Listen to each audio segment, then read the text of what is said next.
is the Seahawkers Podcast, episode 321. I'm Brandon Schultz of the Military Seahawkers, and joining me, my good buddy and Montana Seahawker, Adam Emmert. Well, that was a season, I guess. There it went. And I don't want to sound ungrateful this entire podcast because there was a distinct possibility that we wouldn't have a season at all. And I'm really glad to have football in my life for the past few months. It's been a good thing. Mostly a good thing. But I think in this podcast, we're going to probably be, or at least myself, be kind of a lightning rod for how I feel that everybody else is feeling. It's going to be a lot like an episode of Oprah. We're going to talk a lot about our feelings. And I'll tell you what, Brandon, that game, that hurt my feelings.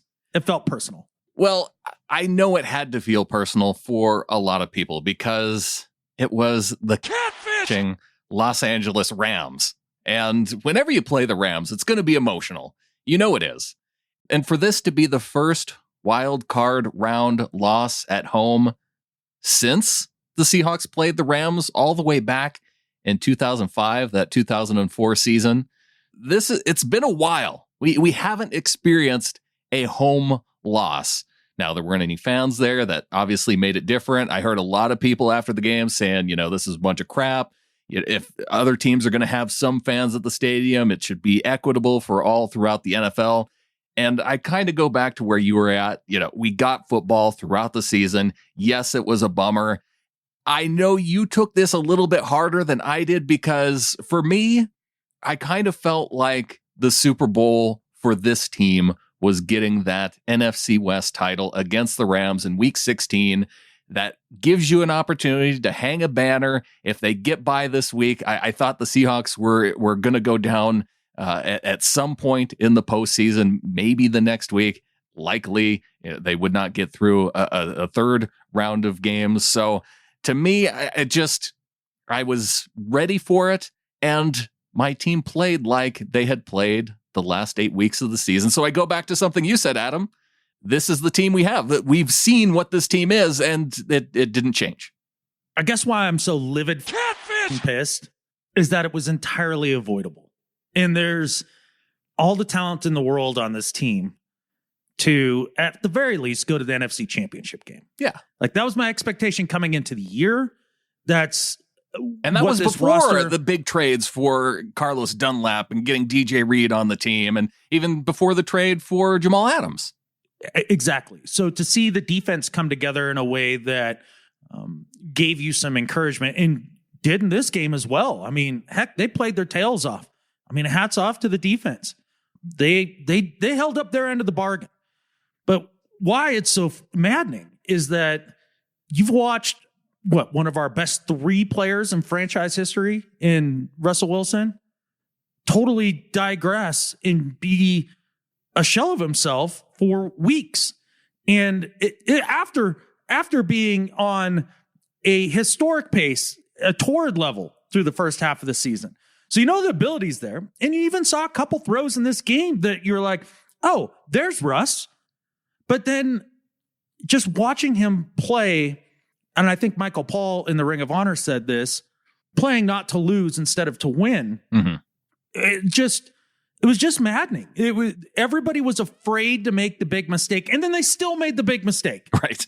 So what's the upside by playing totally ballless throughout the game? And I'm not saying that they needed to take a bunch of more gambles deep and all of that stuff. I'm saying actually have a passing game that throws on time and in rhythm and takes what the defense is giving you. And that's something that was wholly there in this entire game. It was there this entire game when you go back and watch it. Well, I did see some of that too, and I thought we might get what we were kind of expecting this team to do. Before we get there, though, I want to start out, because it is tradition, we start off with who is to blame for this loss. And I know we've done this at certain points in this last half of the season, saying, oh, well, we fans, we don't have anywhere that we can take blame because it was just the team played that poor. We're not doing it here. Because Daniel came in from Post Falls and said, I don't want to confess, but I feel like I need to. I got my last new TV 2 years ago. I got it just in time to watch the Seahawks lose an opening round game to the Cowboys. Well, I got a new TV yesterday to replace my last TV that broke. I just got it in time to watch the Seahawks lose to the Rams in the opening round of the playoffs. I should have noticed the pattern earlier. How does he go through so many TVs? That's what I want to know. Some of these cheap TVs are not made to last more than 2 years. I have never had a TV break. Yeah. I don't know. What do you, other than throwing something at it? The picture can go out. I've had a TV where the color of the picture just entirely went out. Okay. All right. Well, all right. I did have one TV that I bought used, and it was maybe 15 years old, that the sound started to get weird. Yeah. But that's after 15 years. I mean, come on now. Look, we don't need to get into our own personal TV purchases. The fact is, Daniel and his TV fizzing out right before the game, it had to contribute somehow.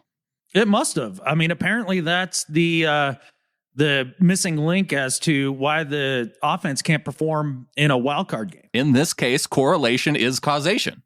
Yes. It's indisputable and undeniable. So there's that. Okay, so what I was going to get to, though, you were talking about some of these throws with anticipation, and I thought that they were maybe going to do more of that because, well, it took them until maybe, the third drive, the very last play of the first quarter, when Russell Wilson throws it deep left to Tyler Lockett, and Lockett just has Darius Williams draped all over him, and he's able to just reach out a hand, bring in the pass, gets the call, and gets the first down. That was, honestly, when I was stating this earlier, that was the throw that I had in my head. It was decisive. Russ read the defense, knew he had one-on-one outside, and took the shot. And didn't double clutch, didn't worry about it, didn't do the thing where he kind of ducks his head and then runs forward in the pocket. Just plants his foot and throws. And I went back and watched, I've watched this game 3 times now, and the all 22 to try to get some answers.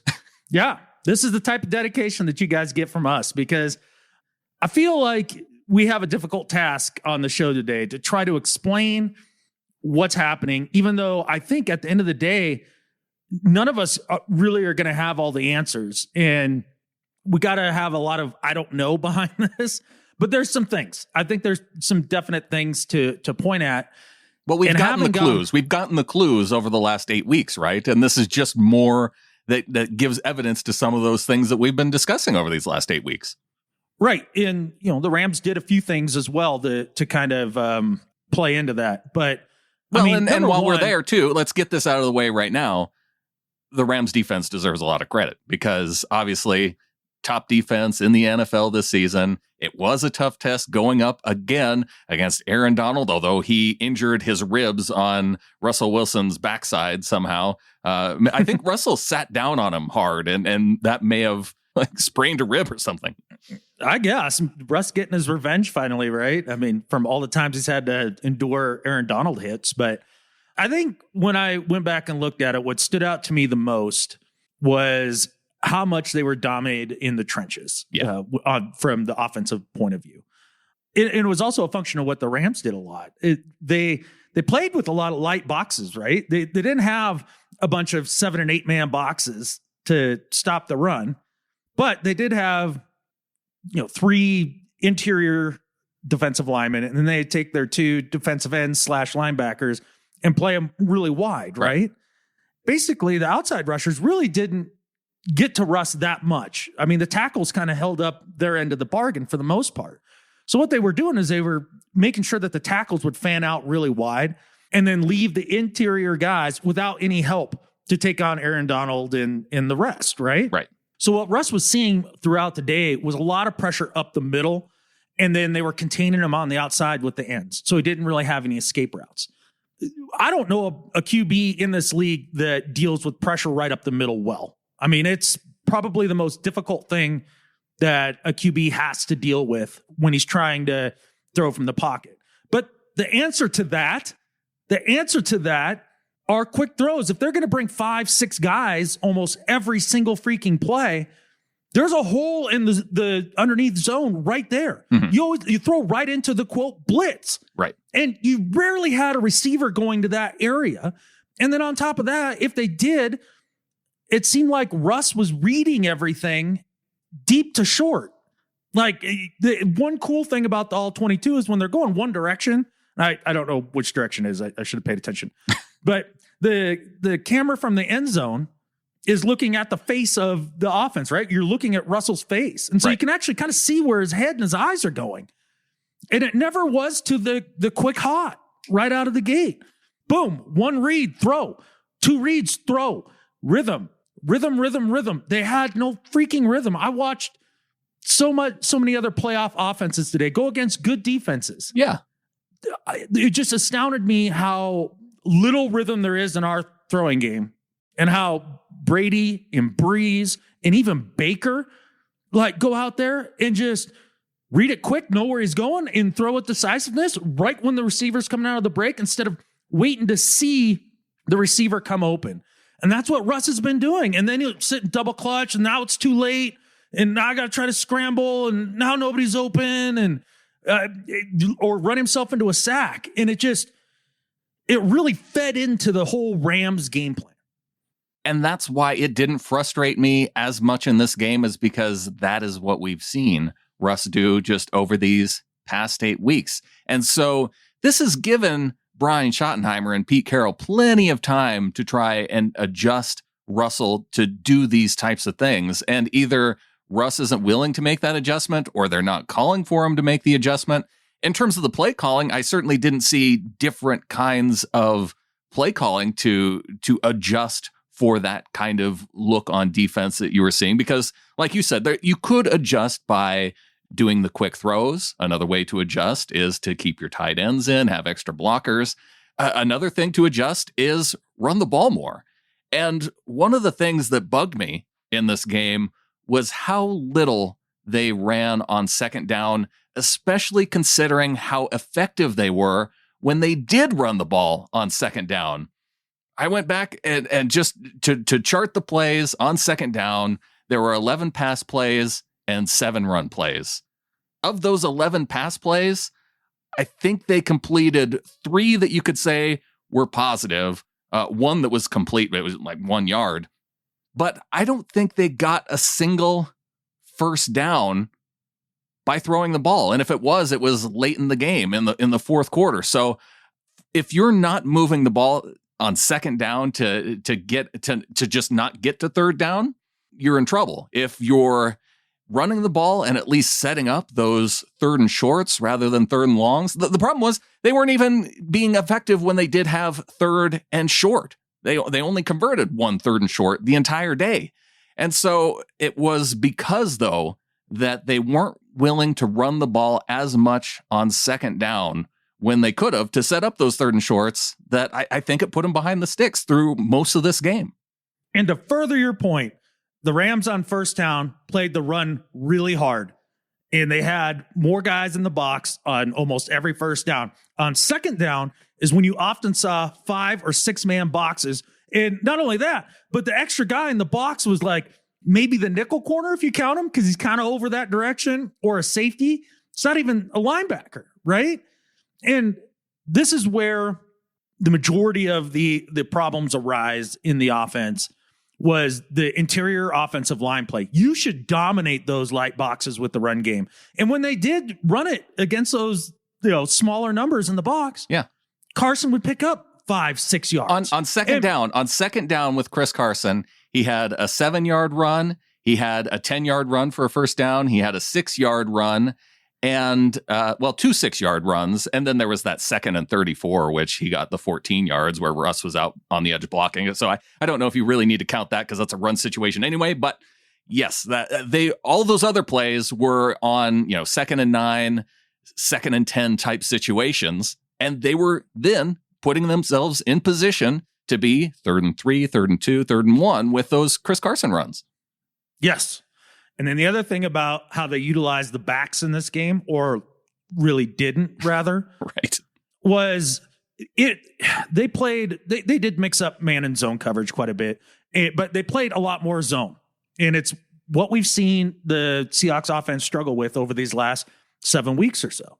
And they did a good job of kind of disguising, like, it was a pretty even mix of, cover 2 high safeties, or cover 1 And, with the one safety kind of playing that robber position, I think is what they call it, it kind of comes down. No, they would show two deep at the snap, and then you'd have one safety, move up into, if they're playing one high.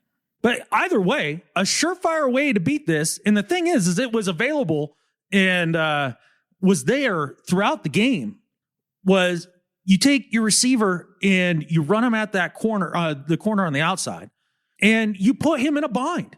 You put in a bind. You play a high-low concept. You get the receiver to go and break above him, so he has to worry about that hole shot between the corner and the safety, and then you leak the back out into the flat. Mm-hmm. And the thing was it was there. It was there the entire freaking game. It happened a bunch where there was a dump-off guy in the flat, where whether it was a tight end they leaked out or a back, it was there the whole game.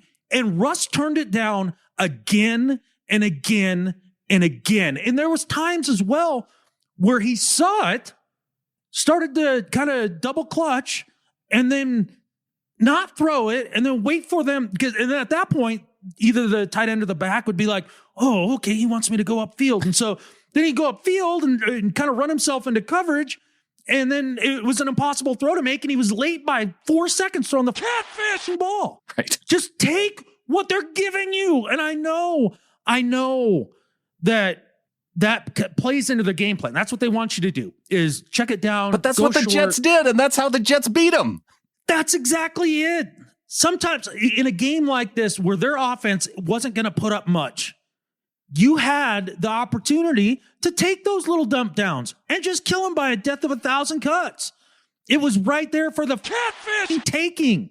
And yes, we know it's the reason why we saw the Legion of Boom defense work so well. It's not very often when you're going to get a 10, 11, 12 play drive out of your offense by dinking and dunking down the field. That's why that defense is trying to put you into that position. They're saying you can't hit 10 plays in a row on us. But the difference is, okay, maybe you can't put a 10, 11 play drive together, but you can put a 5 or 6 or 7 play drive together, and then you can flip field position, and you can make Jared Goff, with his 2 times the normal size thumb, drive the entire length of the field rather than giving him good field position. You hit it so on the head, because at the very least, you're extending drives. You're not off the field in a hurry. The defense is getting a blow. You're wearing down the Rams defense. And not only that, but you're going to take the starch out of the pass rush a little bit if you're hitting the quick passes to the checkdowns. I mean, it does affect a pass rush if again and again and again the ball's getting out before they get there. It's demoralizing. Instead, when you hold the ball forever and you're trying to run all these late developing routes for the big play, and they get a sack or two, now there's blood in the water, and it's a feeding frenzy. And that's exactly what happened. To further your point, they had 14 possessions in this game, Brandon. You know how many plays they averaged per possession in this game? And this is even giving them credit for the garbage time touchdown. 6. 4.2 plays per possession. Oh my gosh. I was trying to be generous with 6. It's basically a 3 and out. And that's, after rewatching, that made me so angry, was where are the sustained drives? I mean, even if you don't score, it's just a matter of, and that goes into playing Pete ball, right? I mean, if we're going to play Pete's philosophy, which fine, okay, then can we just do it correctly? So the one drive where they had the most plays for the entire day was the 8-play, 76-yard drive that was in the fourth quarter. Yeah. And other than that, the one sustained one was a 6-play drive in the third quarter where they ended up going -2 yards and punting. Right. They averaged 16 yards a drive. 16 yards. That is so pathetic. That was and Russell had both his thumbs, right? Russell Wilson played with both thumbs in this game. Both of his thumbs. And the answers to fix that were right there. They're right there. And after rewatching the 22 as well, Shoddy put him in position to take advantage of these things, running flood concepts to one side, then leaking somebody out the backside, and taking advantage of numbers and really putting those zones in a stressful situation. But Russ wouldn't pull the trigger, or it was there were so many factors in why the offense. when you're talking thing. about flooding a zone and leaking a guy out, I think of one play to Hollister where he blocked because they had their defensive ends lined up so outside. Hollister blocks and then does a spin move, but then he goes right into the part of the zone where the corner just could crash down on him immediately, and he ends up with a drop. Yeah. And so, yes, here's some other factors that go into this offense not performing. I think drops is a good one to bring up. That's one of the ways that kept this, one of the things that kept this offense from getting into a rhythm, a timely drop. Yeah. There were 4 drops on the day. The other thing is catfishing penalties. Oh my God. Oof. If I have to see this team in another 1st and 25, I don't know what I'm going to do. I honestly don't. It could make me write a manifesto and become violent. Like it is so frustrating to see that. They killed 3 to 4 possessions with penalties, with freaking penalties. Yeah. And that's almost a quarter of your possessions. You basically let the Rams win on 25% of your snaps by doing dumb crap yourself. The worst of which was the delay a game on 4th and 1. Oh, man. That whole series. Look, they didn't reset the play clock. Maybe they should have. Maybe they shouldn't. There's conflicting information there. The official was calling for it as the play clock was going to 0. So the official could have reset it earlier. But still, I counted. Russell Wilson took 14 or 15 seconds to call the play in the huddle. Does it take that long? Does it take 15 seconds to call a play? It does for this offense. That's something that we've been catfishing about all year. And so as they come to the line, here's my biggest problem. Look, I get it. Russ has a lot of things on his plate. He's calling the plays, trying to get things going. Who got injured and is getting limped off? What are we doing next? It's 4th and 1. Are we just going to try and drop the sides? Right? A lot going through Russ's head. A lot on his plate. Okay, I could see how he could lose track of the clock. I can. Still inexcusable, but I can at least get that. You know who that is totally inexcusable for? Freaking Pete. Right. How in God's green earth do you not call timeout there? There's no way they're getting that playoff. Right. That is dereliction of duty from the head coaching position. That was one. And 4th down happens to be the one that I'm most pissed about with Pete because he was ballless this entire game. They had a 4th and 1 on the opponent's 31 early on in the game when they're down 3-0, and they kick a field goal. They have a 4th and 3 in the 3rd quarter. After DJ Reed, this is the epitome of the game. This drive, DJ Reed takes the kickoff back a long ass ways, right? We start on the Rams 41. Okay. 1st and 10. Russ misses Hollister on, he just doesn't see him leak out wide open in the flat. Just doesn't see him. Forces the ball somewhere else. 2nd and 10. Guess what? They actually took advantage of the Rams run fit. Carson goes for 7 yards. Cool. Sets up a 3rd and short. Russ misses 2 different dudes in the flat, Carson and Hollister. Both came open at different times during the play. Ends up throwing it away. And then on 4th and 3, you kick a field goal. That was everything in a nutshell about this game right there. They wasted great field position the entire game. They couldn't sustain a drive. They didn't take what was available to them. And when they did finally luck into something and get a manageable 3rd and 3, squandered the opportunity. And then when it had a chance to actually go for it, because you know that points are at a premium, it's going to be difficult because you're already down 10. That 10 points is going to be hard to come by. You kick a field goal. Inexcusable, Brandon. I will tell you why I didn't have a problem with any of these initial 4th down calls. Down 3, they have 50 yards. Initially, I thought, oh, this is so close. Just go for it. But 50-yard field goal for Myers, tie the game up. Okay. You know that it's going to be a close game with the Rams. You don't want to give up points where you have points and you can keep them in it. You know you're going to have very few opportunities to put up actual points against this team. You don't win playoff games kicking field goals. You might beat the Washington football team that way. With Goff having the injured thumb, and with Wolford going out early, I thought that tying it up in that situation, I was okay with it there. Now, the other one where they had the ball and they had a 4th and 1, that one was on their side of the field. This was right before the end of the first half. And they were, it was still a minute and a half left. If they didn't make it there, then the Rams have an opportunity to go up 13 points with a field goal, maybe even that one. Maybe even a touchdown. I'm going through the different 4th and 1. So you didn't have a problem with that one. And then the 4th and 3, I thought getting within a touchdown there early on in the third quarter. Yes, it stunk. The fact that they wasted a 58-yard return by DJ Reed and still went 3 and out. I thought, well, at least your 3 and out results in points this time. So each one of those times I understood the decision. That's playing not to lose. It's not playing to win. I thought that they had plenty of time, though. How many possessions did they have in the third quarter after that? How in the world do you think they have plenty of time to get points when they haven't been able to move the ball all damn day? The defense was shutting down the Rams in the third quarter. They had all those possessions where they could have got something done by starting to move the ball rather than doing the exact same thing that they did in the first half and continuing to do it in the third quarter. So where are the halftime adjustments? Well, there weren't any. That was the fun part about that. The coaching in this game, yes, they got out coached like badly. Now, the biggest problem I think that there is with Pete's philosophy, there's a fellow who wrote an article for The Ringer, and he used the phrase, he worships at the altar of turnover differential. And it's true.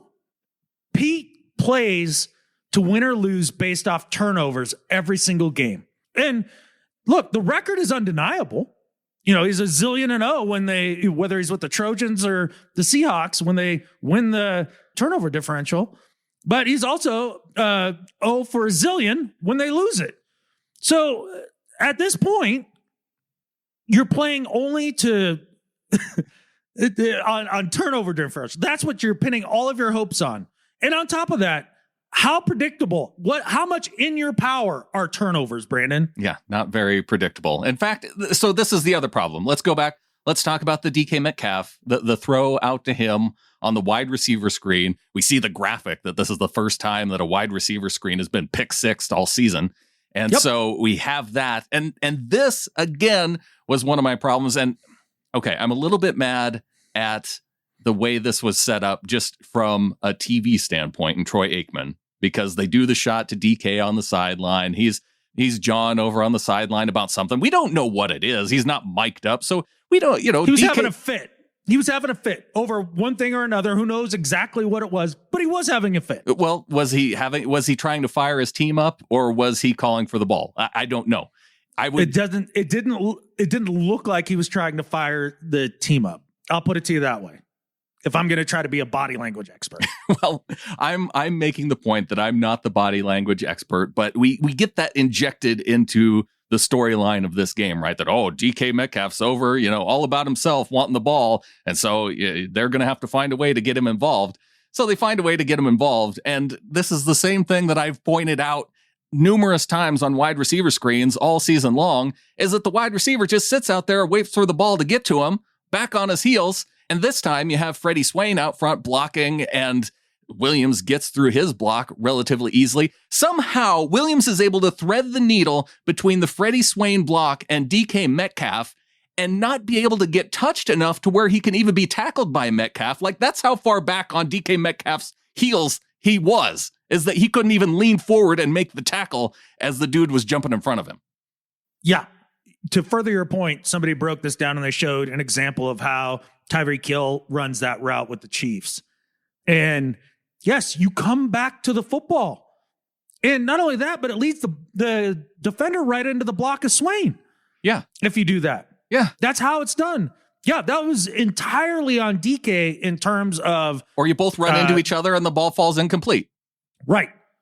Unfortunately, it's also totally on this offense and Shoddy to be so painfully predictable on what formation they run that out of, that Williams was jumping that. Mm-hmm. Russ had just gotten the ball in his hands, hadn't even brought it up to his shoulder yet, and Williams was already a step and a half towards DK. Already. Yeah. People on the Rams sidelines were already cheering before Russ even threw it. Yeah, that's how predictable it was. Just god awful. God awful. So now that we got that out of the way, okay, now Pete is in the hole in terms of turnover differential. And we talked about how important that is. So now, why don't you step up the aggressiveness? When you know, I don't know. When you know, and whether it's on offense or on defense, because one of the things, when I was looking back at all of the playoff losses, like you said, you can't count on turnovers. But the odd thing is that even if you go back to the Legion of Boom days, you're not creating turnovers from the defense. And I know you can't really create them, but how is the defense then not a little bit more aggressive to try and step in front of a throw, or rather than playing not to get beat deep? Why don't you then play a little more aggressive on defense? Well, because it'd been working in terms of keeping them off the scoreboard. I mean, let's be real. The Rams as a team scored 30 points. I put 16 of those on. Well, I put 20 of those on the defense. So the pick six is 7 points right there. Right. And then the DJ Reed fumble, he fumbled it basically in field goal range. Right. So that's a gimme field goal, but yeah. Okay. That's at least 3 points. So that's 10 points that the defense is just totally not responsible for. Like they played fine. I didn't even watch a single snap of the defense in my rewatches. All I watched was the offense because they did their job. I mean, they really held up their end of the bargain. No, I can tell you on defense, Jaron Reed had an amazing game. Carlos Dunlap, he was batting down passes left and right. Bobby Wagner had a huge game, even though he went down hurt at one point in this game. The first half, Bobby Wagner, holy smokes, he was playing on fire. On fire. And Jamal Adams missed a couple tackles, including on the Big Acres run. But how can I be mad? His entire body was broken, and he was out there competing. Right. And on one drive, he was responsible for a stop, and then he was responsible for a Jaron Reed sack when he was coming in on the pass rush. Havenstein, he had a choice between Jaron Reed and Jamal Adams, and he picked Jamal Adams. And Reed just came running forward and just had a straight shot at Jared Goff. Yeah. Yeah. You would have hoped that you could have forced Goff into a mistake, but McVay, to his credit, he wasn't going to let that happen. I mean, he rode the running game.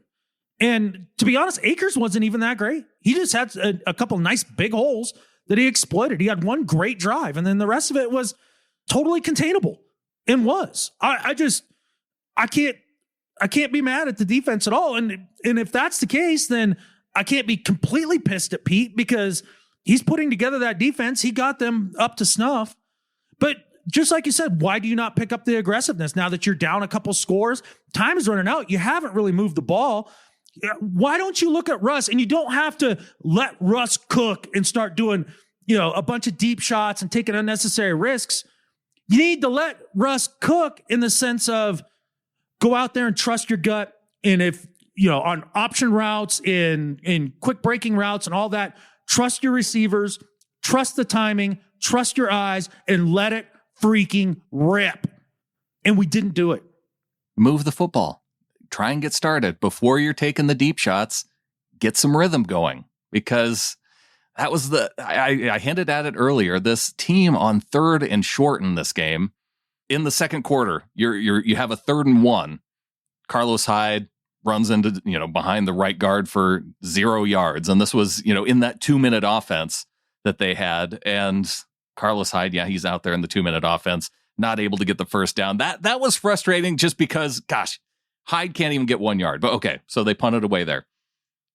In the third quarter, it was, you brought up one of these deep throws that was for Carson as he was leaking out, and then they end up kind of throwing it away deep.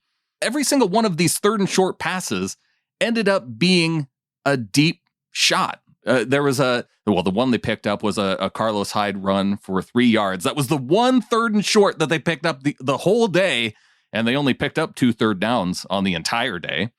So you had a deep pass to Carson. You had a deep middle throw to Metcalf. You had a Chris Carson run on 3rd and 1 for no gain, which I think that they ended up going for that one. Was that the 4th down I picked up? I can't remember. And then the one successful 3rd and short was a deep throw to Freddie Swain, which was an amazing catch where he got his feet down just barely for the catch. Yeah. And which was again, too late. It was too little too late. And that's when Russ started being like, okay, well, I guess I got to do things. And of course, the Rams were playing a little softer, but he was more willing to take the risks, right? Yeah. And not even crazy risks. Like, and the other thing is you mentioned on a lot of those third and shorts that they ended up being deep incompletions or sacks. All the sacks because you're holding the damn ball. The check down was there so many times. It was there. Just throw it. Let's get to some email. We can get back to some of the discussion points. We can both enhance our calm as we go to some emails. I don't want to enhance my calm. That's why people wanted this podcast today, Brandon, because everybody's freaking pissed except for you, Iceman. I'm saying, we can hit the peaks. Let's go down to the lows for just a second, for just a minute. Let's take some email. Frazier, are you freaking listening? Yes, I'm trying to Frazier this show for just 1 second. I love you, buddy.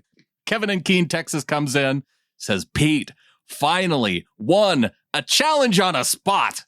I really want a strong mind for an offensive coordinator who will challenge Pete and scheme players open, straight up outcoached from a game plan perspective. Also, Adam's call on Akers was an epic fail. Sorry, man, and do better. I stand behind my Akers assessment. I do. The reason why that it was frustrating, though, is that you knew that's what they had to lean on. You knew that's what they were going to have to lean on in this game, and they were still able to pick up enough big plays. And that's really what beat them. It wasn't Akers so much as Akers setting up those big plays downfield. That's exactly right. They played Pete ball. Yes, they did. And we got beat at our own game. Yeah.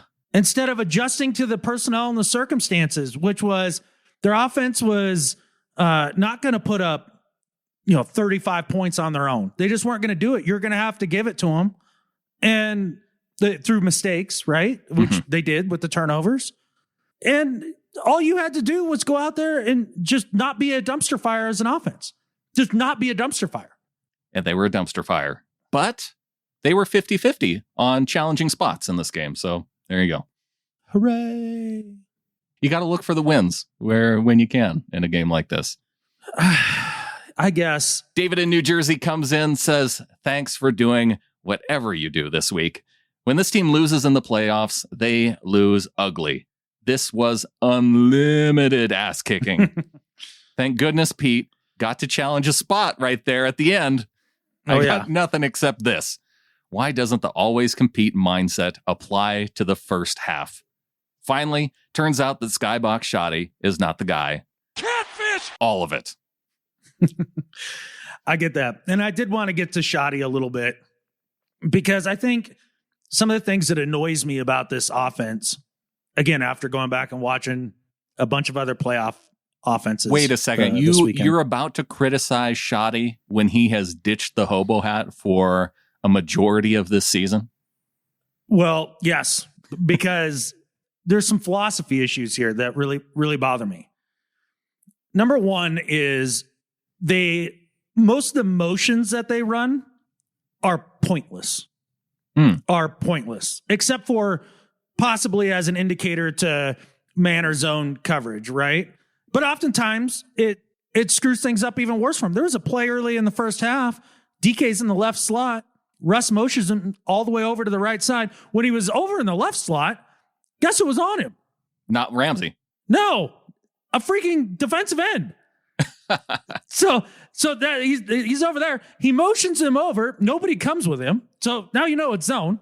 But instead of motioning him back out there to take advantage of that matchup, he motions him all the way back over to the other side, right in front of Hill, the DB. Great. And creates a better matchup for the Rams.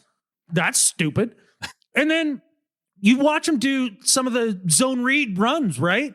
And some of the motions with the jet sweep with that. Yeah, you had one jet sweep run from David Moore. One. And then on all the zone reads, how many times did Russ keep it?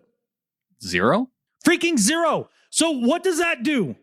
It really negates the whole purpose of all of that razzle-dazzle if you never cut them with the other options. Yeah. If you run a read option and there's only one option, that's not much of a freaking option. And then on top of that, Yeah, you watch some of these other teams and like they'll come out in similar formations, similar looks. Maybe the personnel is a tiny bit different, but it's more or less the same looks. But then they run a bunch of stuff out of those looks, right? Yeah. It keeps you totally off balance. It's the complete opposite. You got plays that set up other plays by doing that. Correct. It's a complete opposite with Shoddy. It's all these different formations. Sometimes you have these little explosion motions when like dudes all just kind of run all the different spots real quick. It's supposed to confuse everybody. And they're like, okay. It doesn't do anything. And it doesn't set up for any other plays. You don't run any other plays out of that look. It's all the same crap. So he runs a zillion different formations, but then the same stuff out of those formations. And it's so painfully predictable. And one play doesn't set up the next. The motions are pointless. And there's just no creativity. In the run game, how often do you see them pull a guard? It's freaking rare. Yeah. And create some powers, create some mismatches, use their aggressiveness against them. Use a tight end on a crackback block. They don't do it. It's always just man-to-man blocking. Well, you better beat Aaron Donald, Damian Lewis. Got it? Yeah, just an easy assignment of our rookie right guard on Aaron Donald, the future Hall of Famer, right? Yeah, and I'm not even crapping on Lewis. He did okay. Sure. I mean, that's a tough assignment. He's the best player in the league, arguably. We can't pull you potty every other run and Dude, if there's one thing that this game showed, it's that you potty's done. He's done. Which is a bummer. I mean, he's had a long career, but he's done. Yeah. It's just not there anymore. And Simmons isn't the answer.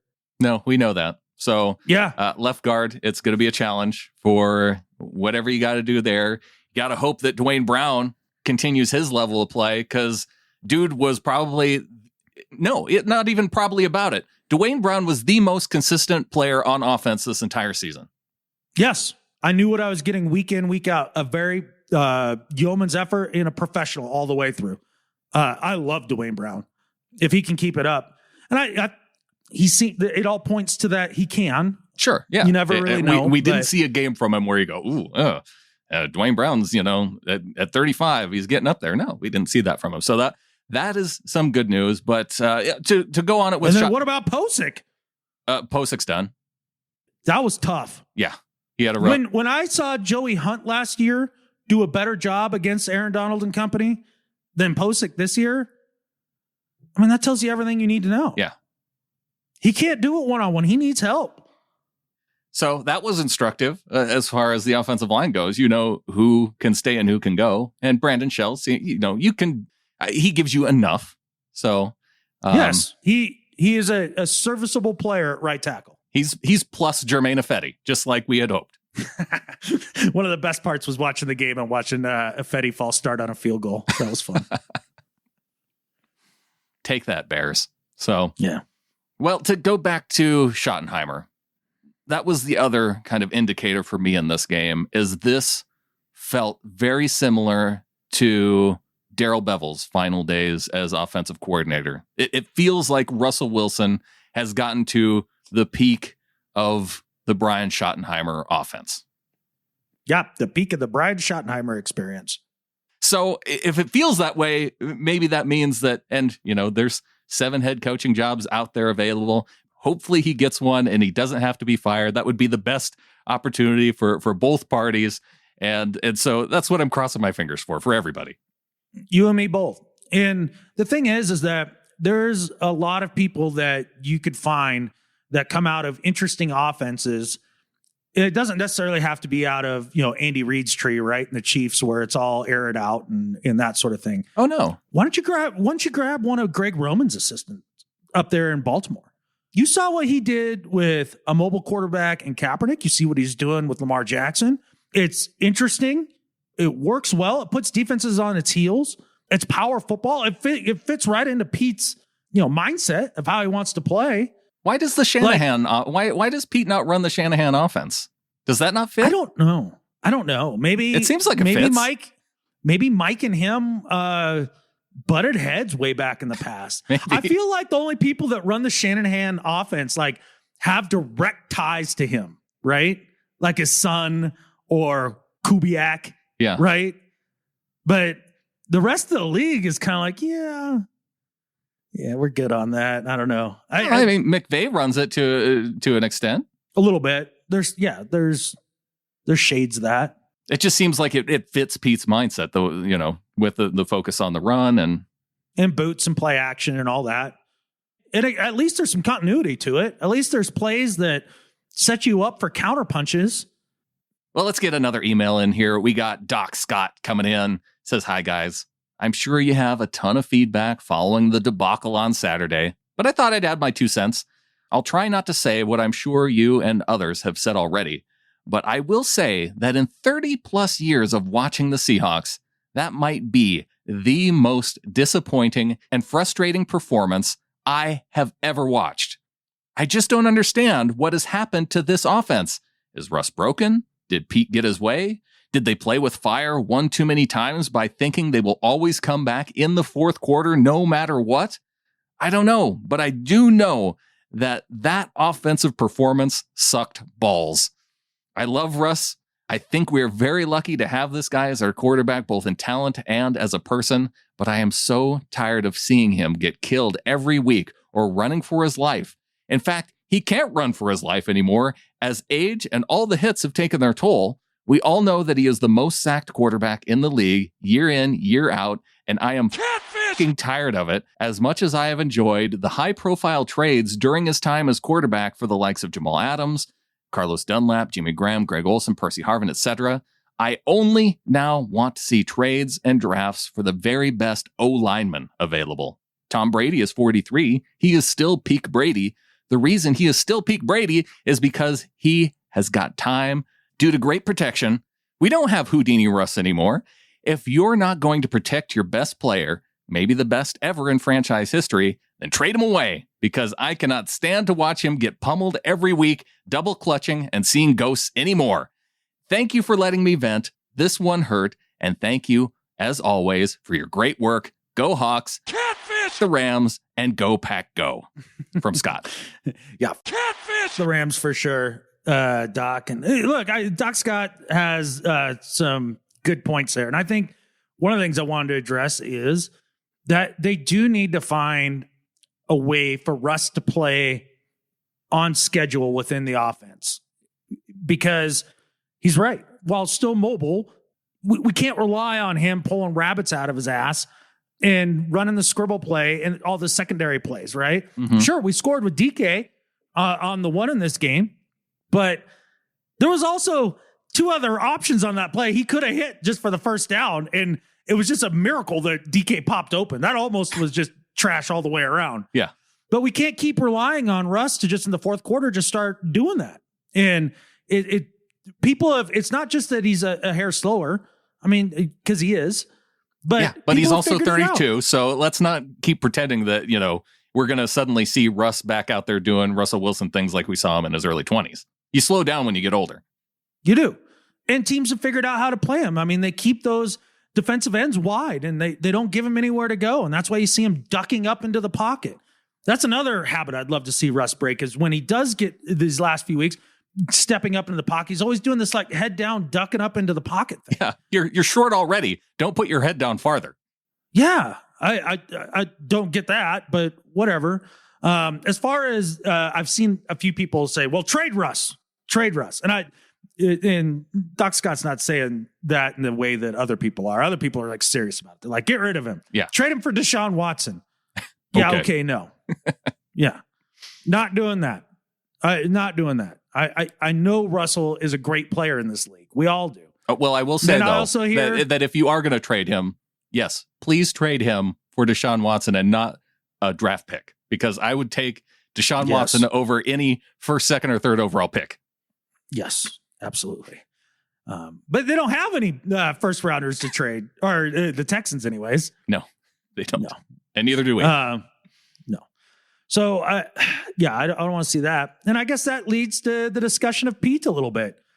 A lot of people coming out of the woodwork, fire Pete. I understand it. I will say I've understood it a while, because I think there are some philosophical things that Pete does that does impact the team. So I can understand wanting to fire Pete. I think the likelihood is so low. He just signed another 5-year deal. It's not going to happen. So you can call for it if it makes you feel better. And we can talk about all the reasons why that I think his philosophy impacts the team in a negative way. I think that philosophy of, can you win the game in the first, second, third quarter?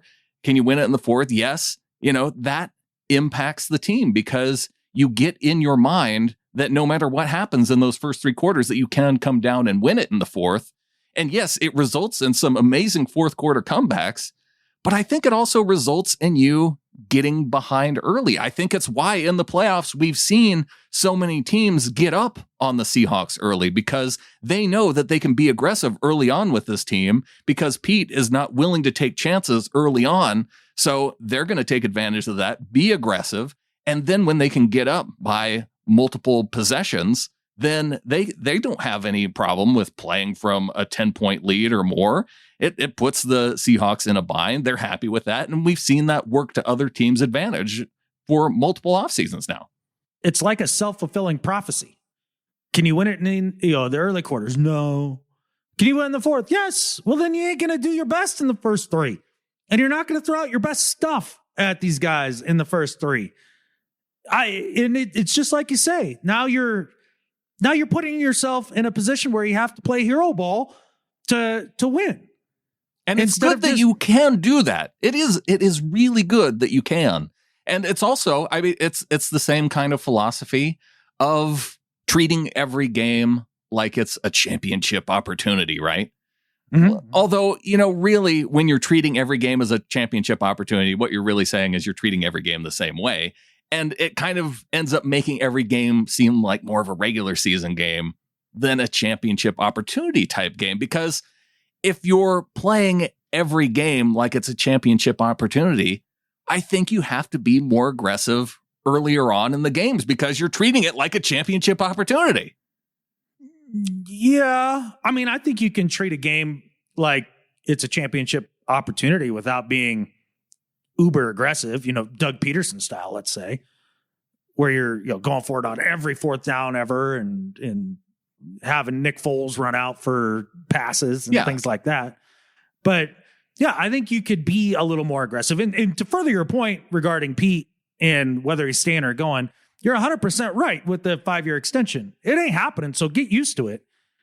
Now, what do you do to help Pete? And will Pete say, look, I know I like having my, finger in every pie on this team, right? And, being the straw that stirs the drink. You know what? To be better consistently offensively, I need help. I need somebody who's not going to just be a yes man. And I think that's the big problem with Shoddy. You heard Rex Ryan talk all about it when Shoddy was first hired, about they were in AFC Championship game, right. I think. Yep. And he was like, I told him to run the ball, and we ran the ball 46 times in a row or something. And he's like, I didn't mean it literally. Yeah. He had to come over and kind of snap him out of it.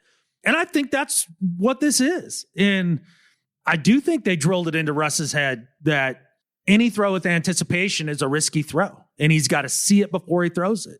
And it hamstrung this offense going down the stretch.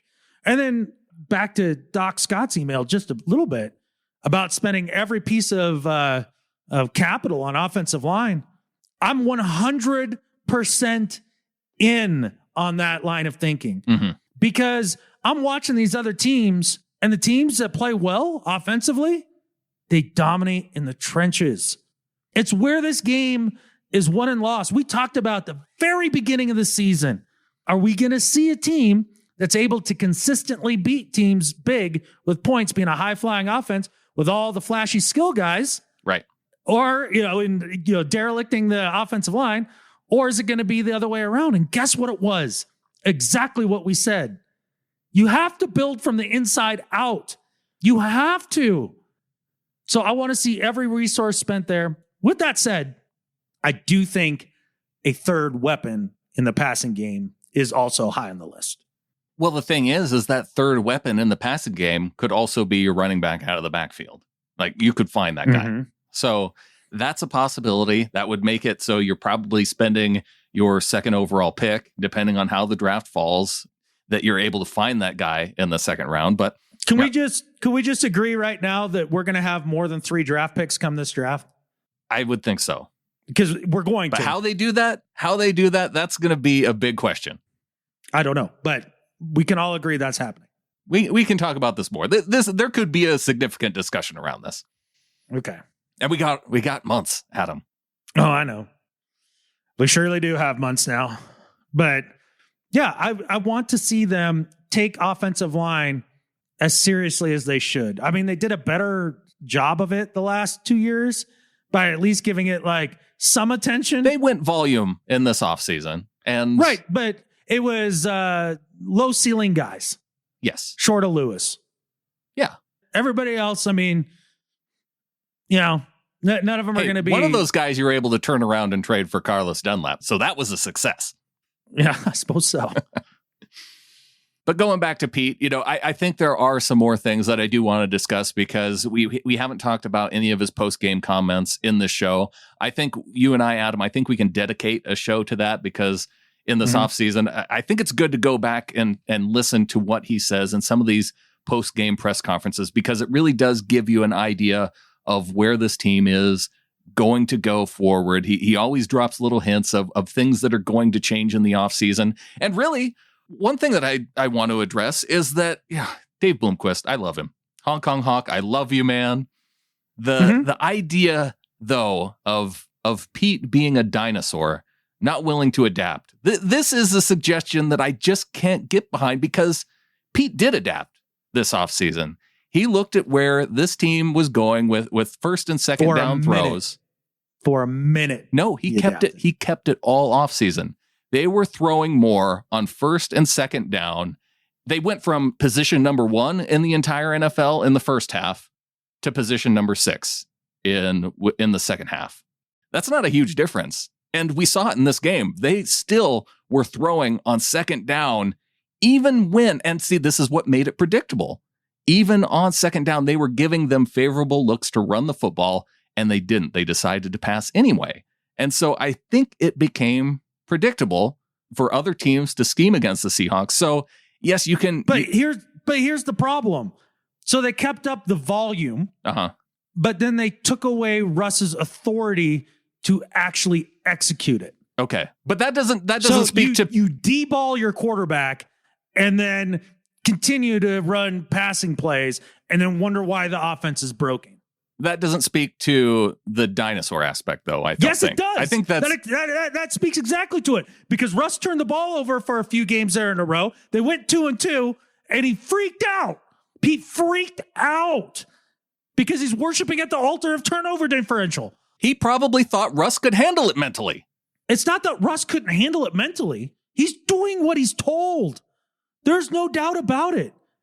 I don't think this is Russ being afraid to throw the ball. I think this is Russ being told, be freaking beyond sure before you throw it. This was coached into him. Look at his entire career. See, to me, this doesn't speak to him being a dinosaur of a coach. Then that just speaks to him being a bad coach. That's being a dinosaur of a coach, being like, well, all right, I still don't believe in this passing game crap. But because this is an old adage you used to hear all the time. Bud Grant, his mentor, the guy he refers to all the time, former Vikings coach. Yeah. He said once, it was something along the lines of this, and old coaches would say this all the time. When you throw the ball, there are 3 possible outcomes. 2 of them are bad. And that's how they feel about it. Okay. Well, I may not convince you on this one then, but I do think that Pete changed to a certain extent this season that people weren't expecting him to be able to do. And at least now he'll have the opportunity when he goes back and reevaluates the season, he's going to be able to look at the first half and the way the offense was operating in the first half. He's going to be able to look at what they did in the second half, and he's going to be able to evaluate that and hopefully come up with something that's somewhat in the middle. Well, in the offseason, I'm sure they can do that. But I think what this also speaks to is Shoddy's inability to really adjust going down the stretch too. I know you want to do post-game stuff like another day, but just listening to Tyler Lockett come out and be like, yeah, so we didn't have any answers. Right. That was damning. Look, and he even did it in the most nicest Tyler way ever. I think we did a really good job of making adjustments, but we just didn't really have any answers. Yeah. So again, when somebody says but in the middle of their sentence, you discard the first part. I think we did a really good job. Wrong. We didn't have any answers. Yeah. We didn't have any answers. To zone. I watched Baker Mayfield have answers to zone coverage this weekend. Baker catfish Mayfield. Well, judging by body language, didn't it look like Chris Carson was a little bit upset too? I bet he is. His last game in a Seahawks uniform. Use me. I'm healthy in the postseason for once. Let's do this. Not only that, didn't we hear all this offseason about how much they were going to use Chris Carson in the passing game? It started out that way. And then down the stretch, when that's your actual answer, you refuse to use it. But I don't think, again, that goes back to Pete, but I think it does go a little bit to Russell Wilson and Brian Shaw. Maybe you could throw Pete in there too, because why do they not scheme those plays? Like, okay, look deep. If it's not there, Chris Carson's going to be right here. Make the throw. But a lot of times Russ can't make that throw for whatever reason. In this game, that throw was there multiple times and he turned it down. Or I think in his mind, he's wanting him to cut up field for a deeper shot. So he's just not trusting his own guy to make a play. I guess. I don't know. This is the part where I can't sit here and tell you what the actual answers are. We're not the answer man. We don't know. I mean, we can all agree that Brian Schottenheimer's probably forgotten more football than I'll ever know. It's true. But there does seem to be obvious answers here. Well, in terms of targets, though, it's just looking at it, he was targeted as much this season. Twice. No, it's season overall. Oh. He was targeted 46 times this season, and he hit 47 last year, and he started 3 more games that he did this season. So his targets per game were up overall. I would suspect, though, that a lot of those were from the first half of the season. Yep, exactly. 4 receiving touchdowns. That was his most this season. Mm-hmm. Again, can you remember one in the second half of the year? Maybe 1. That's further to Doc's email about being like so thoroughly disappointed after this game. I think this is the second angriest I've ever been in the Pete Carroll era at the end of a year. Wow. The first being 49 because it was right there. Another championship just handed the ball. I was so enraged over that. And still, obviously I still am. I was more upset about losing to the Cowboys than I was losing to the Rams. That team was cobbled together, and this team has the talent. This team has the personnel. That's why it makes me so angry. Man, I would be right there with you if this team would have put it together for more than just the Jets game in the second half of the season. If we would have been able to see the kind of offense that they put on the field in the first half, coupled with the defense they put in the second half, if we would have seen 1, 2, maybe 3 games down the stretch where all of the and with special teams being on fire this year, if all those aspects in one game we saw that multiple times, I would be right there with you. So if I would have seen the Hawks come out this last game and play a really good offensive game, and I'm not even saying they had to put up a crap ton of points. I mean, obviously more than the Rams is what I'd be hoping for, but just a lot more sustained drives. Things looked crisp. They were in and out of the huddle. There was some tempo. They took what was there. The calls made sense. They kind of go hand in hand with one another. They sustained some drives. They keep the Rams off the field. If they would have done that and the Rams just happened to have a hot offensive day or just got really lucky, there were some fluky things that happened and still won, I wouldn't even be close to this man. Yeah, it's the ineptitude of the offense with the personnel that they have. With the personnel and knowing that just this year, these guys were really good. You're making me sad now. You should be. I was feeling okay after this game, and now I'm sad. All I know is that I bet you in Pete's presser, he let us all know that he's still not worried about the offense. That's still for us to worry about. He's still not worried about it. Oh, how much catfishing catfish was that for weeks? Oh my God, to hear him say that. I have seen some of the fury coming out of these recent press conferences too. this next show, breaking this down, this might not be fun. I'm prepared to be more upset after listening to Pete than I was in this. And that's why I put off watching those, because I wanted to feel content for just a couple days after this game, because they just got so thoroughly beat because of the way they looked on offense that I could just be okay with knowing that, yes, this wasn't a Super Bowl team. This was at least an NFC West championship team. Yes, it stinks that you have to lose in the playoffs to the Rams, but it was because this was their Super Bowl then. And watching Jamal Adams light up that cigar in the post-game press conference, that irked them. How many teams with chips on their shoulders because of things that the other team did to them this season came back to bite them?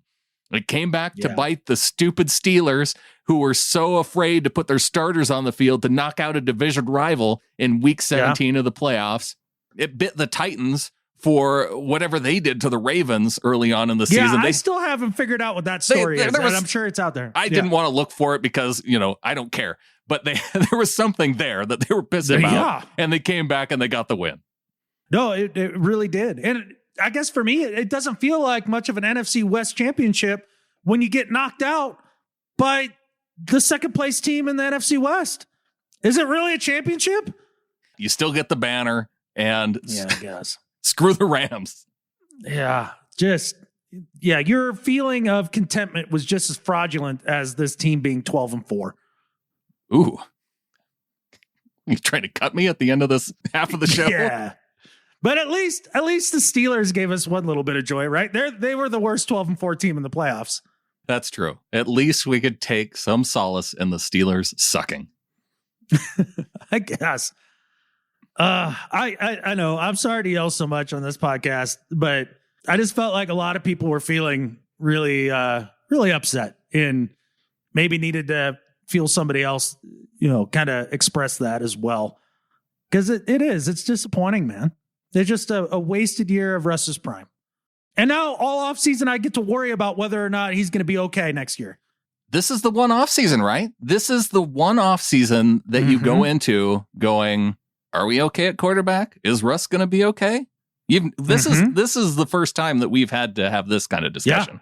Yeah. With legitimacy, he's had bad stretches here and there, and you're like, oh, no, that wasn't good. I hope he gets his poop in a group, right? Mm-hmm. But this is the first time where you're like, geez, did he have a lobotomy? Did he forget how to play football? Is everything okay at home? I'm worried. Yeah. I mean, when you have people saying, did he get hit so hard in the Arizona game that he's been just dazed for the second half of the season? That's not possible, by the way. You can't have a concussion that is sustained for 8-10 weeks and not show up on the injury report. No, definitely not. So this is an inside mental type issue with Russ. We know it's not physical. We've seen it multiple times throughout the season. He has the ability. It's just there's something going on mentally, and whether it's a confidence thing that was brought on by Pete, as we've hypothesized multiple times, that seems like it should be able to overcome for a guy with a neutral mindset, but it is a question mark. It is a question mark. I think our hypothesis is correct. And I think it's the most logical explanation for all of this going down the stretch.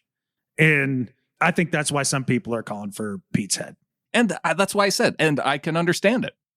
This is the closest I've been to agreeing with that. Okay. Sentiment. You're at the point of, maybe there's something there this time.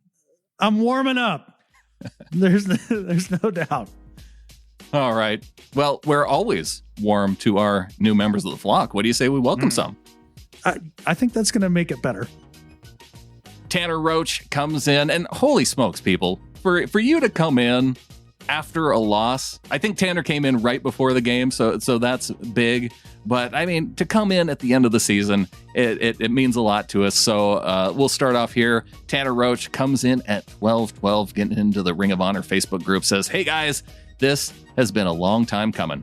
I originally found your podcast while looking for something other than the terrible Denver Broncos radio I had to endure while I lived in Colorado for my couple of years away from the awesome state of Montana. I couldn't believe it when I found you guys were from Montana and covered my favorite team better than anyone.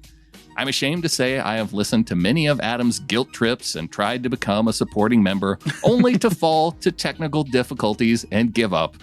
I love listening to you guys break down the Hawks while sprinkling in the occasional local info, as I am also from Kalispell. I mention you guys all the time to all my Seahawks friends. My hope is my last-minute contribution will finally give us the Hawkra we need for the playoffs, just like Russell usually puts it together for the fourth quarter. Thank you for all the hard work, and catfish the 40-car rammers. Tanner, go Hawks, buddy, and welcome home. You're home here with us. He obviously belongs with us. He does. There's no doubt.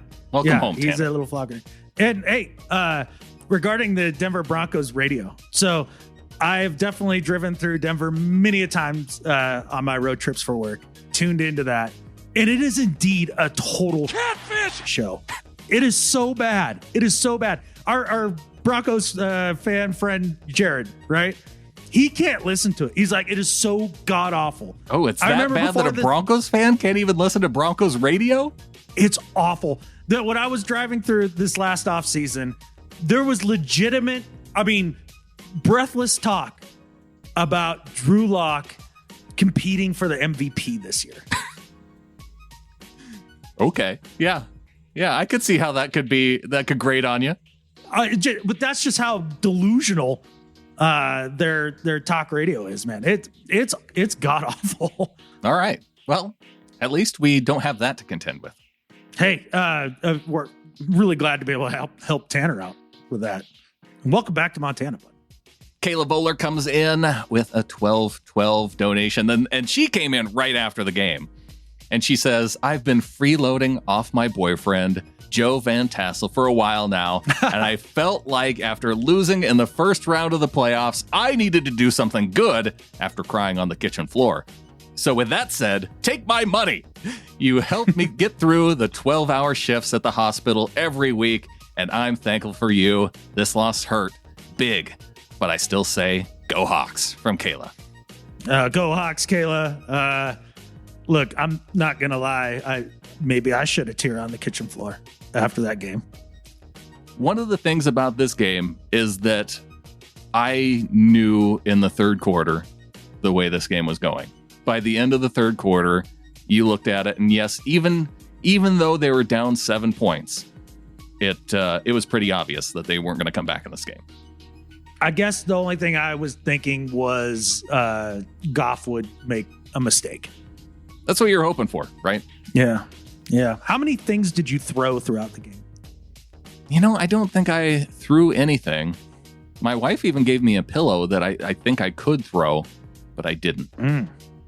Designated throwing pillow? Mm-hmm. Yeah. I threw my hat, and I threw a lighter. Okay, at what point did those come? Like, what, the DJ Reed fumble, was that one of the throws? Yes. That was the lighter. Yeah, I think it was both turnovers. Yeah, the hat was the interception. Well, the hat deserved to be thrown after that interception. No. The hat was thrown when they botched 4th and 1 and just I guess they got a false start. Yeah. Game. But yeah, that was that was a frustrating. Oh my God. Yeah, there were a few frustrating points of this game, and talking about them while we were thanking members of the flock, I think it does a disservice to those people supporting the show. We're relating. We are relating. That's true. That's right. This is called empathy, Brandon. Well, I do thank Kayla for coming in. I'm sorry you were crying on the kitchen floor, but man, it feels good to know that we are there with you, helping you get through those 12-hour shifts at the hospital, because holy smokes, that means a lot. Oh, heck yeah. Yeah. Appreciate both you and Joe, man. Jake in Seattle comes in via Venmo, our Venmo tag at Hawkra, and he comes in with his annual donation of $145.44. That's $12.12 for the upcoming year. Thanks to Jake for doing that. Oh, for sure, man. Really appreciate that. More Jakes. We got lots of Jakes. Yeah. I want all the Jakes. I'm hoping that we get to see Jake at a game again for 2021 now. Hey, it's in range, right? Yeah. Yeah, I'm being optimistic about it. But it's possible that, look, we got some cool road games coming up. I know we didn't get into the schedule last show. You were telling people just to go look it up. But the Seahawks are playing in Minnesota, which could be kind of cool. They're playing in Green Bay, which is cool. Yeah, I definitely want to go to Lambeau someday. And I think Scott has been hitting me up about make sure that we have tickets for that Green Bay game. So I like it. It may be in the cards for this year, if we can all be at games in 2021. Yeah. Well, appreciate everybody for coming into the flock, especially this time of year. This is the time of year where people, yes, it's the end of the year. People drop off listening. People drop off supporting the show. So it's huge for you to come in. And I think this might be the first time in January where we've sustained over 300 members of the flock. Very cool. Yeah. And really want to thank everybody, especially here with the final game of the season. Just we can't thank you enough for all that you've done to help keep this going. Not only that, but man, just the community that all have created, all you little flockers. Like, it is really, truly, I know we've said it multiple times on the show throughout the years, but just a truly special place. It's great being able to go back and forth with you guys during the game, and just your posts throughout the week in the Ring of Honor, like, keep things fresh and fun. And it also helps us too, I mean, you guys talk about what's on your mind, and so we know what to address. And I guess I do owe everybody an apology, because I thought I was going to do drunk podcast this week, but I just didn't want to. I just didn't want to. Let's let it happen organically. There's got to be a time in this off season where it just shows up. No, next week. Next week's the week. Right. And I'll tell you why. Because there was just enough stuff in this show that I really wanted to go through and break down as best to my feeble capabilities. Yeah. And I wasn't going to be able to do that, schmammered. But next week, talking about innuendos and feelings and hidden messages and I'll be able to set everything up with clips of Pete Carroll. So really, this is just going to be a reaction show next week.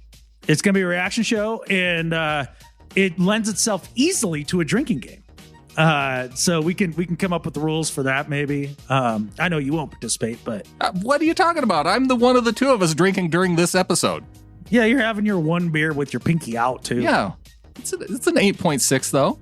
That's true. That is a man beer. Yeah, no doubt about it. There we Matches go. Your beard. Come on, matches now. your beard and your flannel today. You're very manly. Go swing an axe when we're done. Yeah, well, this is the end of year Montana episode. I got my flannel, got my beer. Doing good. Thanks. I appreciate that. Brandon Schultz crushing it. You know who's also crushing it? It's our executive producers, Dustin Mock, Brian Shaw, and Young Choi. I actually thought maybe we'd get a little more out of them this week after this game, and maybe some things that they would want to see. I hope that their vision for our show going forward here in the future is good. I hope none of us are on the hot seat. Ooh, yeah. Not like, an offensive coordinator. There's only 2 seats, though. Like, only one of these seats, and well, maybe both could be hot, to be honest. Yeah. Well, every time you sit in a seat, it's hot, buddy. Oh, yeah. I got a hot butt. Yeah. Hey, I was listening to the season's expectation show a little bit before this last game, just because I was curious. Like, here we are. What did we hope for, and then what happened, right? And I suggested that if you were not recognized as the voice of Seahawks football in the podcast arena by the end of the year, then we need to riot. Okay. I don't think I said we need to riot then, but I feel strongly about it now because I didn't see any awards yet. Yeah. And you've got a little rioting in your blood. Mm-hmm. Yeah. I want to storm something. I don't know what it is yet. Is there like a podcast altar or something that we can storm? Like, is there a statue we can topple over of like a microphone? Maybe. I did see in San Francisco that one of those little gingerbread obelisks went up. So maybe we go to San Francisco, storm the gingerbread obelisk on one of the hills there. Yeah, we need to come up with some good chants. If you want to get in on our Tiny Pieces of Seahawks Stuff giveaway, tinypiecesofseahawksstuff.com. You can comment, Go Hawks. And we got a Russell Wilson card with a little tiny piece of Wolf Gray jersey. So you can do that. And Pick'em update. Oh, I haven't even pulled up the Pick'em from this last week. Yeah, I don't know that anybody cares anymore, do they? Well, I think that there's probably some people that are, among the top 10 that are jockeying for position. I do want to know next week who didn't pick Green Bay, because they're in trouble. Everybody must pick Green Bay, right? In this game coming up against the Rams. Yeah, and honestly, isn't that going to be a really interesting barometer for what just happened? Watching that Packers offense with Matt LaFleur and Rodgers having the year that he is go up against this Rams defense to see, did they have any answers? Did they do any better?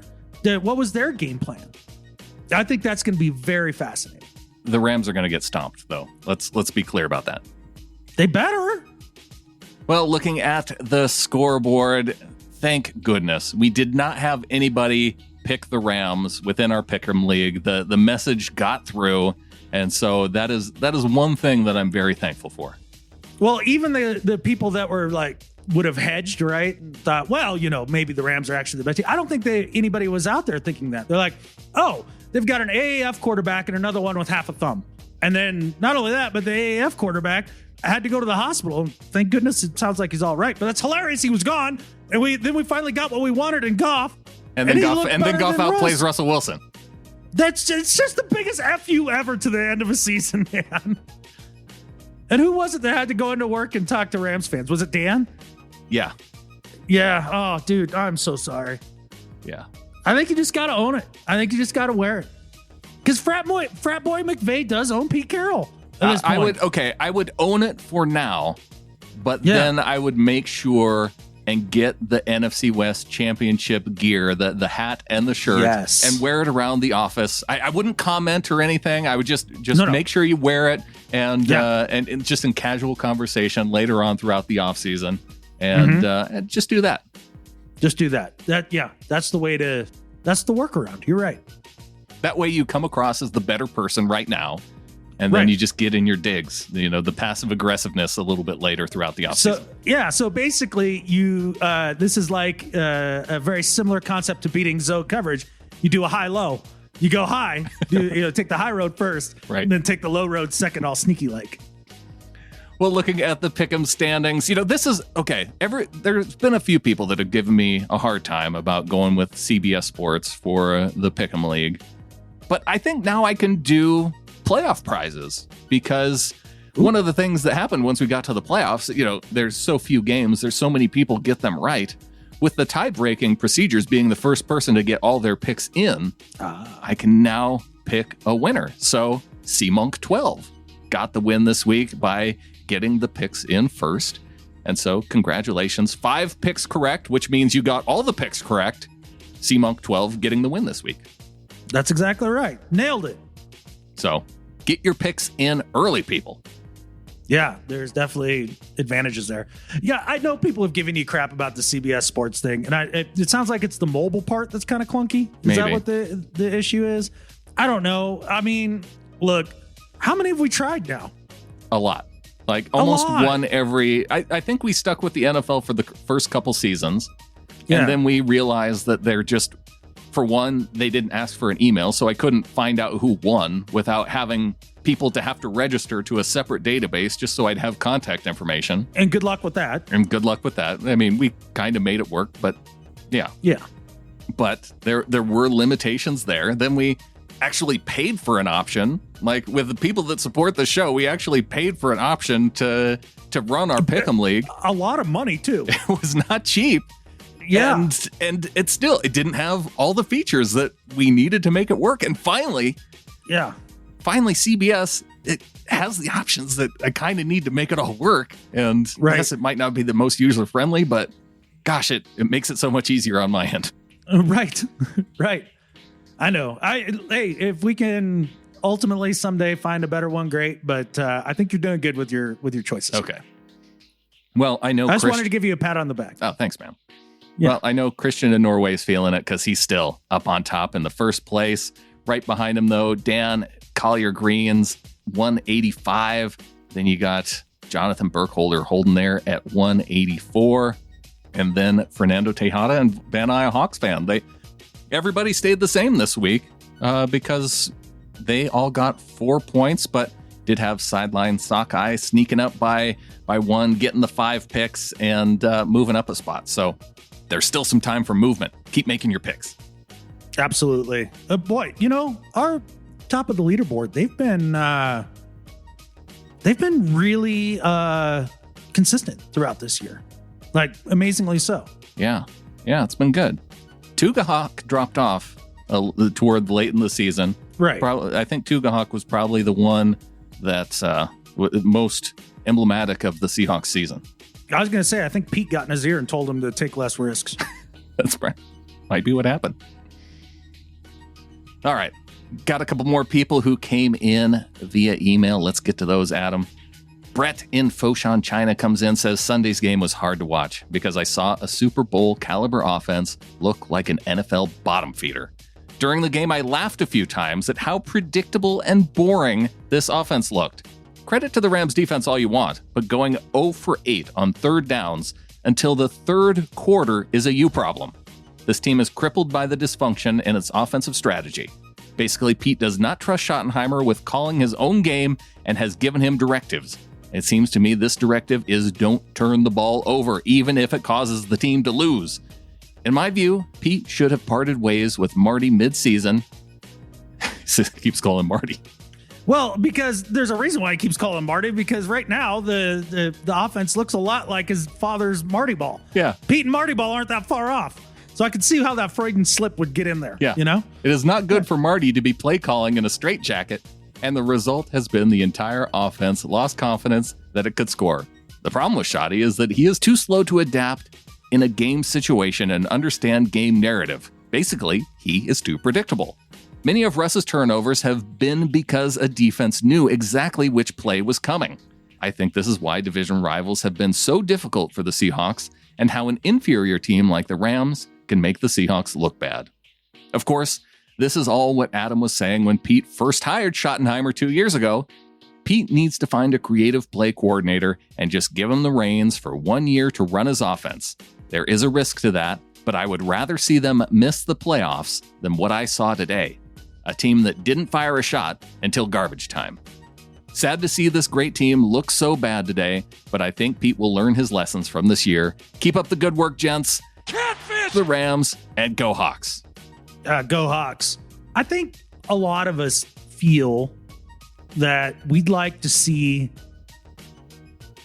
see change and have that work out maybe negatively than to just keep doing the same thing. Like, really get creative and do some fun stuff. Sure. Like, I would almost rather lose that way. Maybe I would have rather seen this team go down slinging it the way they were in the first half of the season and still lose in the playoffs than watching them lose the way they were performing on offense in the second half. And I guess also, why not go out there and start slinging it around a little bit more and just let it rip? Yeah, because you know what? I could accept some turnovers on plays that were being aggressive. Instead, we're seeing offensive turnovers on kind of these soft plays. I would rather it be Russell see something and try and fit it into a window rather than just run some little, ticky-tack play and have somebody else make a play. So, yeah, I would definitely rather see that. Yeah, my problem with the let Russ cook thing was the idea of, well, you play pinball football and, you're off the field so fast, your defense is out there more, it's already struggling, right? But what the frick is the difference? I mean, if you're going to go 3 and out every drive anyways, right. Like, who cares? Like, I'd rather go down swinging at that point. There you go. And yeah, it's tough because I think for Russ to beat these zones, you got to throw into tight windows because the guys are looking at you. Mm-hmm. The defenders are looking at you. That's how you beat it. You got to be able to throw decisively, on time, in rhythm, and into tight windows. And yeah, I just don't understand taking the tool away to beat it. Santiago in Burien comes in, and he wanted to take responsibility too. He says, I normally schedule an online game time with some friends every couple of weeks. When I scheduled these during the football season, my friends prefer to meet on Sunday. So I make sure to allow enough time to watch the Seahawks or ask not to play during weeks where there is a conflict. I scheduled a game on Sunday, January 3rd, but got caught up in other late night shenanigans on the second, thinking the only thing that matters tomorrow is watching the Hawks beat the dirty Niners. I slept in and my friends called to ask where I was. My friends are chill and rescheduled, but I felt guilty letting them down and worrying that the Hawks might have to play during our rescheduled time during the playoffs, which I was trying to plan around by playing on the 3rd. So the playoff loss is on me for not remembering that my friends also matter, even though I love watching the Hawks. In short, Russ and Pete laid an egg against Jared Goof and Kendall McVeigh to remind me that many things are way more important than football. To cleanse my Hawkra, I will stay positive. I will remind my friends that, and football is meant to be fun, and that other things also matter. I'll also remind them that first-round picks won't matter this year with a weird college football season, and that free agency will be a bananas free market extravaganza with players cut left and right to save against a reduced cap. That's the game I can trust John Schneider to win every time. Catfish the Cardinals, Rams, and 49ers, and double catfish the Rams in particular. Go Hawks. Go Hawks, man. Look, if they're really your friends, I mean, you don't have to apologize. They know better. That's true. Yeah. But yeah, he does make really good points going forward in just the idea of the draft being more spotty this year. And yeah, I think there is a possibility of free agency being a lot crazier and surprise names come available for the very reasons that he stated. You know? I wouldn't want to be an NFL free agent this offseason for sure. Yeah, it's going to be bargains, right? Probably. I mean, there's probably going to be a few guys that get the top deals, the ones that are the most coveted of the free agents. But then I think the money's going to dry up quicker than it does in normal off seasons. And so, yeah, you can wait around until that second stage of free agency potentially and find a lot more than that would normally be there. So, yeah, this could be interesting. Hopefully the guard market is really good. The guard market, the tackle. Well, I guess we're good for tackle for at least one more year. Yeah, guard and center, man. Yeah. All right, Tim Schmidt, the last one in through the Facebook Ring of Honor, says, do you think the craptastic end of the season affects John Schneider's decision to stay in Seattle? I bet Kevin Dietrich $100 he will leave because he is sick of working roster magic only to fall flat. What say you? Yeah, I haven't given this enough thought. I wish I would have taken Tim up on that $100 bet. Yeah, I do feel like it's far more likely that Schneider remains with the Hawks, at least for one more year. Well, what does he have 1 year left on his contract? I think that's right. Yeah, I think that's right. I don't quote me on that. See, that's why I'm telling you that report. That was a contract type report being thrown out there for Detroit. Oh, for sure. Yeah, and that's the games that are played, and that's okay. You know, I want John to keep getting them checks. Plus, it doesn't count against cap. Pay the man. Pay John Schneider. Yeah. We might need him to be around for a while.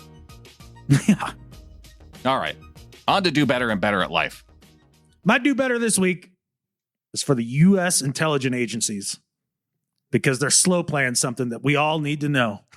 And I'm really excited. I wish they would just get on with it. But I have this article here from CNN. Uh-huh. And the title is U.S. intelligence agencies have 180 days to share what they know about UFOs, thanks to COVID-19 relief and spending bill. I want to know who slipped that into the COVID-19 bill. I don't know, but I'm gonna find that out. Who got that little amendment in there? Yeah. Usually I hate the idea of not passing a clean bill and like having other things attached, but this one I'm a fan of. But why is the U.S. intelligence agencies holding out on us on what they know about UFOs? Yeah. And the thing is not only that, I think they've been warming up to tell us for a little while because you had those videos released from the Navy pilots, right? Of the little Tic Tac UFO over the last couple years, right? What is the pilot's name? I think his last name Shraver, Commander Shraver. You know, I've seen him on podcasts talking about what he saw. And I mean, give me a break. There's no other explanation than aliens. And like, they've been kind of feeding us little drips here and there. There's Putin a couple years back who was like, man, I want you guys to play ball on this. Otherwise, I'm going to start talking about the aliens.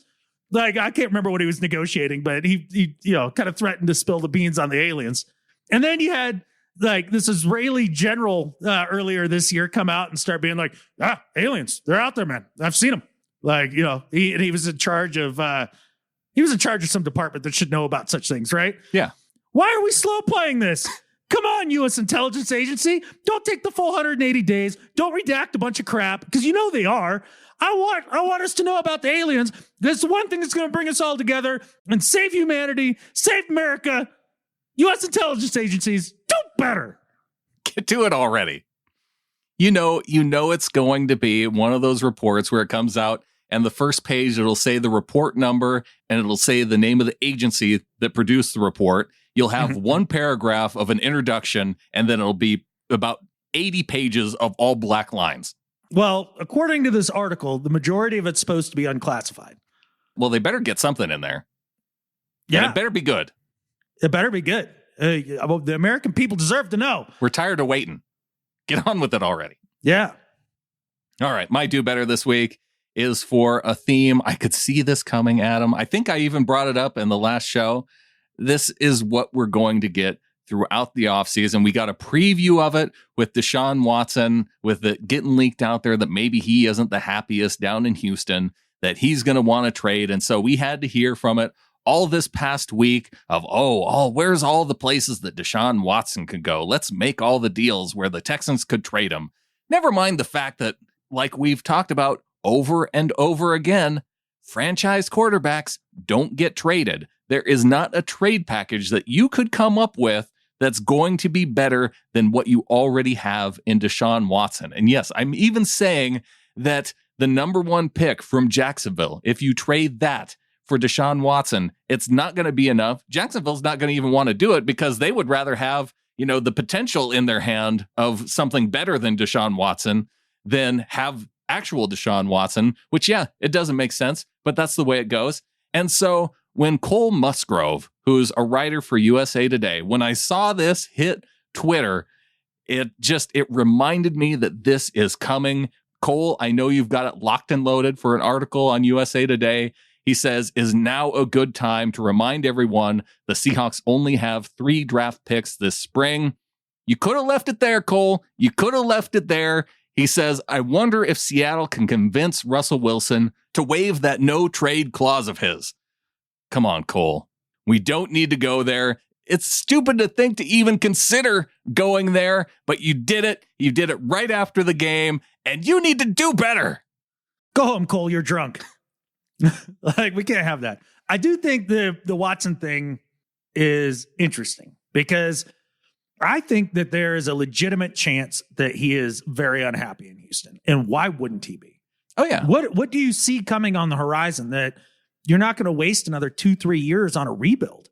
That thing has to be stripped down to the studs because they have no assets. How big of an FU would it be? And wouldn't it be hilarious if the Miami Dolphins packaged Tua and all those first-round picks that they've stolen from the Houston Texans over the last couple of years and packaged that, it traded their own draft picks back to him for Deshaun Watson? That would be, you know what? That would be awesome. That'd be the most Houston thing ever. To get, because even from what we've seen from Tua, I don't think his peak is going to be Deshaun Watson. But that, I told you he was a poor man's Tyrod Taylor when he came out. That's what I said. From a rebuilding sense, though, that might actually put the Texans in a position to be competitive. And that would put Deshaun in a good situation going forward. Mm-hmm. Yeah. I mean, look, I like Deshaun Watson. He's one of my favorite quarterbacks in the NFL. I would like him to go anywhere else, to be honest. Yeah, I'd like to see him be in a place where he could succeed in the AFC. Yeah, I'd really like that. Yeah. No, yeah. We don't want him going to the 49ers or anything dumb. Yeah. No. AFC team. Keep him in the AFC. Mm-hmm. Yes. On to Better at Life. All right, man. My Better at Life this week is for Tony Romo. Tony Romo is the most hilarious announcer in all of football. I love him. I love everything he does in the booth.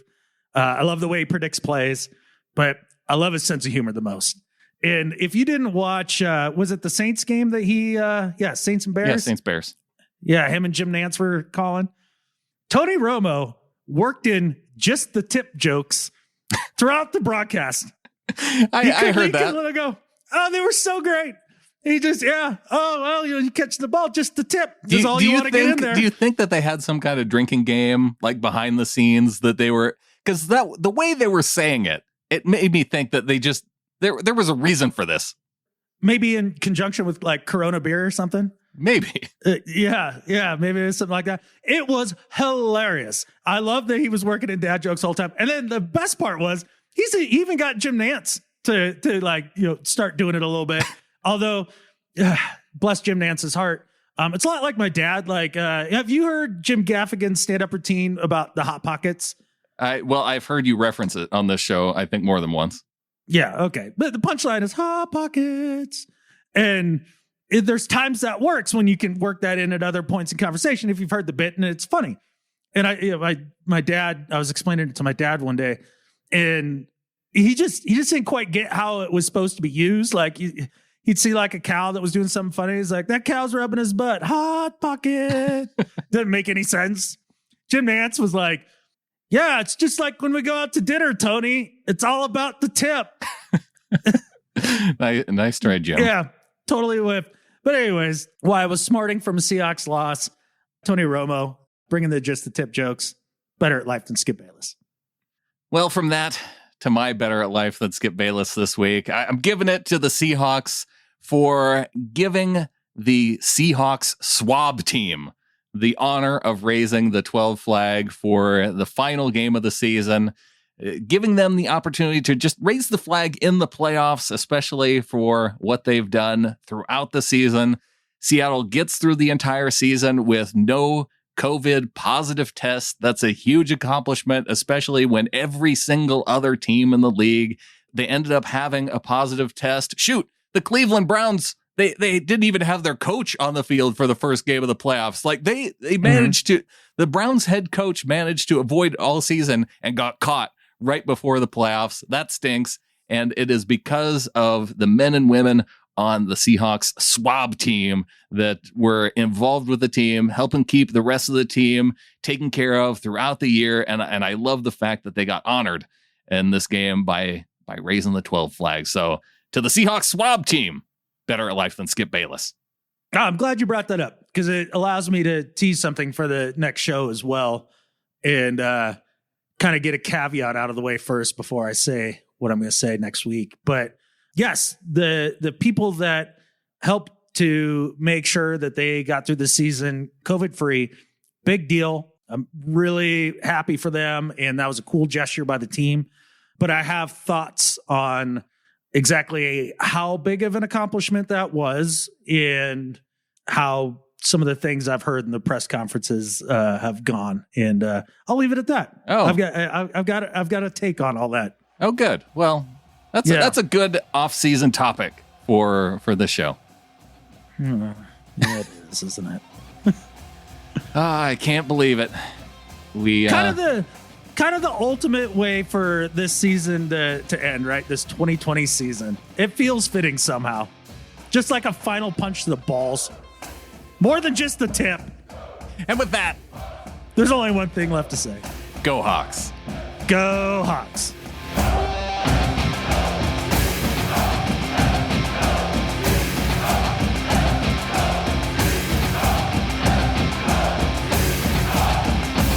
But going back to Pete, what was I going to say about Pete?